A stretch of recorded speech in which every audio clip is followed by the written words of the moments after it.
toss it over to the Kanga guys. We have a player waiting by for a quick pregame interview.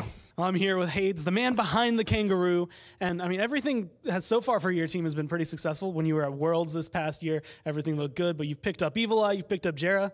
Yeah, feeling pretty good. We managed to make the move to the US, so that was a major, I guess, stepping stone for us. And now that we're here, I mean, we're practicing and it's looking good. Do you think being on LAN consistently is going to like really improve your guys' play? Yeah, I mean, that like you said, the ping is just unplayable. We had one player from EU as well, so even just the time zones alone was unplayable. So now that we're here, it means so much quality practice for us that it's going to make an insane difference over time.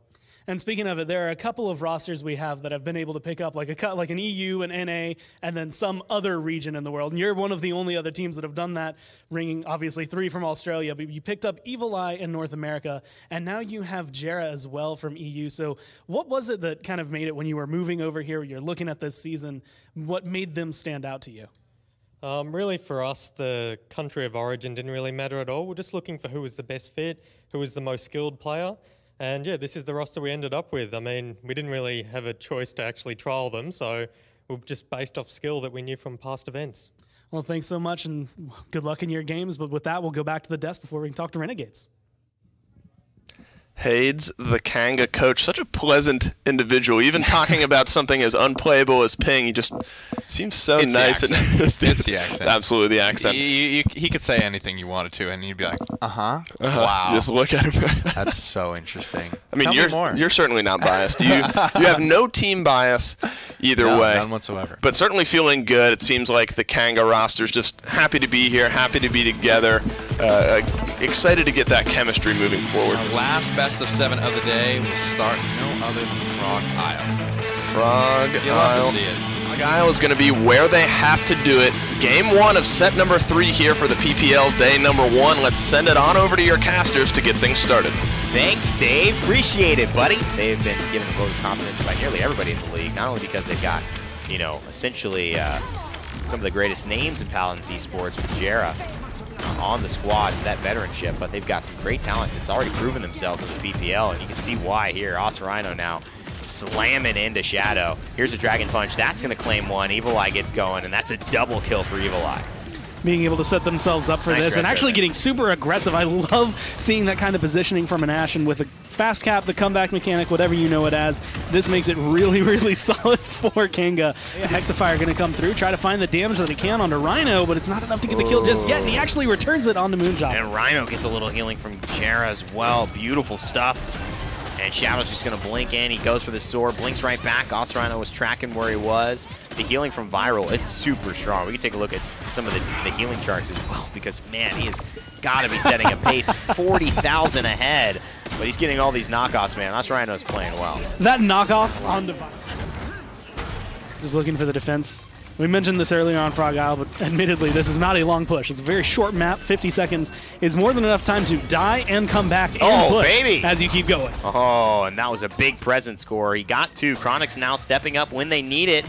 It could be 3-3. I'm not sure they're going to be able to get back in touch here. Moon's going to try. They might be in the same mindset. I mean, again, looking at this, they're like, you know what? 3-3? 24% counting here. Evil Eye. Oh, getting busy, baby. Triple kill for the Dragon. Kanga Esports, they shut down Renegades, and this may be it. There's still a chance. There's still ultimates as well as a seismic crash score, and about 5%. That could be big. Doing whatever they can. Hexifire's available, but there's no good position to try and pop it off in Evil Eye. He's going to peek around the wall, and he's going to be able to get a lot, and that's 99%. Oh, my. They just never got there. They can't touch. I don't even know if they got to see what the point looked like during the last round. They didn't. That was incredible. Great zone. I mean, Combustible did everything there. And especially with the Ash, the zoning was strong. You could see the smiles, Jera and Evil Eye, and a little Australian sandwich. That's a little bit scary for me. It's tough looking at those post-game stats, too, because if you take it strictly at a slash line face value, it actually looks like Renegades would have run away with that game. But exactly. Then you have Evil Eye, you know, 1.3 KDA. That's not a huge KDA, but he found the important kills. He found the multi-kills. He found the Dragon Punches that mattered at the right time. And is that really the difference maker here? Just better team fights at more important times over maybe more scattered team fighting on the other side. So taking a peek at Bright Marsh for map number 2, I think only the second time that we've seen it here today. Evil-Eye on the Eevee and Chronix on the Shaolin, but again, Evil-Eye has played so much in his time in Paladins. It's a little tough to call on the first day. Well, jumping into game number 2, Bright Marsh is going to be your battleground. Paladins house band strumming away in the back. Evan, Gore, take it away.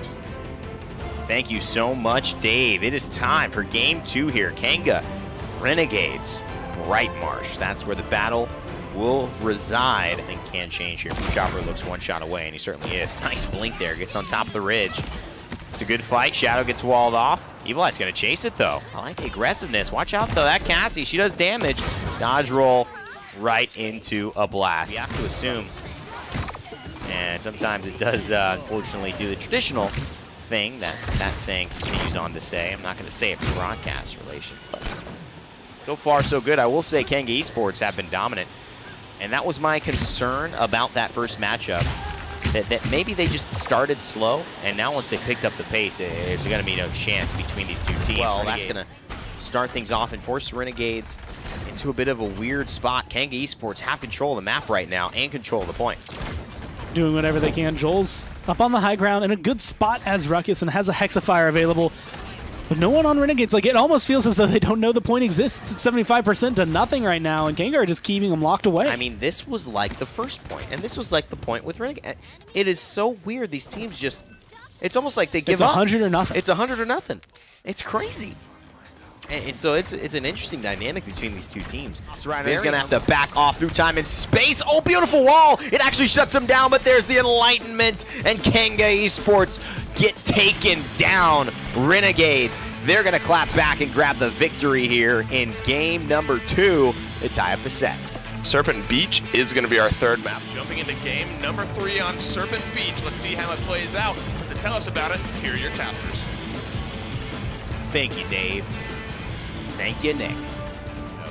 And the blink is on cooldown. He might just use it to get some healing right now, which means it could be off as well. He's going to grab Hero here, and he's just going to stay up in the sky. The healing is so good from Jera, man. This Saris has been the real game saver here, at least in this point. They're going to be wanting that one back for sure. And Vocal with a rare mistake. Incredible lineup of playing like he would be running a Scorch build. And it's just been so exciting to see him holding up that high ground, no fear. And the Renegades, they're going to take this game. Boy, oh boy, these guys are looking excellent. Chronix is incredible on Cassie, and I'm definitely looking at him to hyper carry this one because I think he has the easier matchups. Well, time to see how it plays out in game number 4. Warder's Gate is our destination, and then our casters, Evan, Gore, take it away. Warder's Gate, one of the newest maps in Paladins, and now going to be where the fate of game number 4 turns tides. Will it be Renegades going 3-1 up in this best of 7? Gore, what do you think? Been missing on that DPS role is really a chance for him to shine. Here's the Ying ultimate, though, the Illusory Rift. And boy, oh boy, Ashe. I mean, she might as well not have been getting any healing. She melted under that. And Chronic's going to be able to find a key matchup right there. Viral nice. Going to get taken down. The triple kill for the Cassie. Finally being able to find his place. Last game kind of felt like Chronix was very quiet. Yeah. And I think that was just because he wasn't able to flourish because of the pressure from Shadow and Vocal. This time around, though, less pressure. At least for now. Unless Chronix can get consistent triple kills like this. Wow, nice outplay. I am unsure we're going to see this continue. If Dome Shield is ready, that is almost a point secure in itself in this situation, but they lose Moonchopper, they lose Shadow. What is going on? That's this awkward point. Viral not able to get the healing he wants. Locked down around the corner, so Hero's going to have to fall soon because there's no one to keep him going. Renegades get isolated and separated, and that, I mean, part of it's going to be Evil Eye taking this flight on Eevee, but I'm giving more credit. This Ashe has been up in their face, and that forced Joel's forced them to separate. I feel like for the performance, at least, from the Cassie. Yeah. And they're being able to find it not only through Cassie, but through other avenues. That's going to be Joel's getting a double kill, putting his name on a lot of those kills right through there. Nice stun as well. Big game Moonchopper, he's going to need to be formidable here because he just lost all his health, and it looks like this could be the end of the game. Warder's Gate has been dominated thus far by Kanga Esports, and they're looking to tie this one up. Gore, 52 seconds left. The final elimination onto Hero. Shadow's going to try and step to defend, but they cannot. And the Chronics, the smile, the joy back in the booth. Man, what a roller coaster of emotion. Game number 5 here on Ice Mines. Our classic rock music taking us away. To take us away into the game, we're going to send it on over to your casters, Evan and Gore. Oh, hey Dave, thanks. I was jamming out as I always do. He almost got that kill on Evil Eye as well. They're under the pressure. Chronics, though, this damage. time, the shots are finally connecting. This is what they were missing last round entirely. They get the 2 kills early on, and I don't even know if Invocal can feel safe poking his head out. Yeah, and Moonchopper, although he gets the push, does not have the ability to go in and contest with that ultimate. They're going to get the overtime, but because Chronics cleans up Invocal, that should do. And they're going to back off. The benefit, though, for Renegades is they can actually hold here and still have the 3-1. So next round, they could have a chance to definitely go ahead and win the game if they can defend, but that's easier said than done. Now that Moonchopper's coming back, they're going to have the ability to hit the gas pedal yet again. King Bomb here, and there's a seismic crash. They don't know exactly where it is. The Hex of Fire is going to ward it off, though. Great counterplay by Jules. Fortunately, there's just not enough damage yet. Finally gets rid of the Inara, and now they're going to be able to dance on this point. They still have the Dome Shield, so they still have control. And that was a really good kinetic burst to push Osrhino back into the point, or she could not move out. No burst mobility on Inara means you're not getting out of this situation, especially with Invocal on an 11 streak. Renegades give us a sub 10-minute game on Ice Mines. Well, game 6 it is.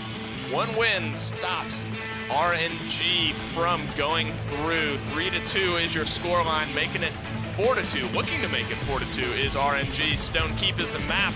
Evan and Gore, take it away. Thank you, Dave. And please, it's not Evan, it's Maestro. It's Maestro at this point. 5 seconds left. Are they going to ult here? Evil Eye feel pretty confident right now. He forces him off the high ground. Overtime's going to tick away. What do we see? Convergence online. Moonchopper not. He's going to get taken down offline almost immediately. And that's going to be a defense coming through, and Kanga being able to maintain a ton of their ults. He's going to be activated very quickly and then just given up because he felt it was a bad situation to run into. And he's probably right. Seismic Crash probably would have been activated right afterwards and used to stun him out. But now, wow, Hero's going to fall down. It seems like Kanga Esports going to grab this one without too much more of a contest on the point. Only 3%. For Renegades. Osrhino here with Joels. They're trying to set up their double barricade, and it's working, but not for long. I don't know if this is going to be enough. Gore, the Dome Shield finally drops. Doing whatever they can. There's going to be the Enlightenment, and it connects. 2 kills right there in Vocal Shadow. 1 more on the board for each of them. Wow. And that's a 99 to 100. And that's a Renegades victory, baby. They take down Kanga. They win our last set of the day.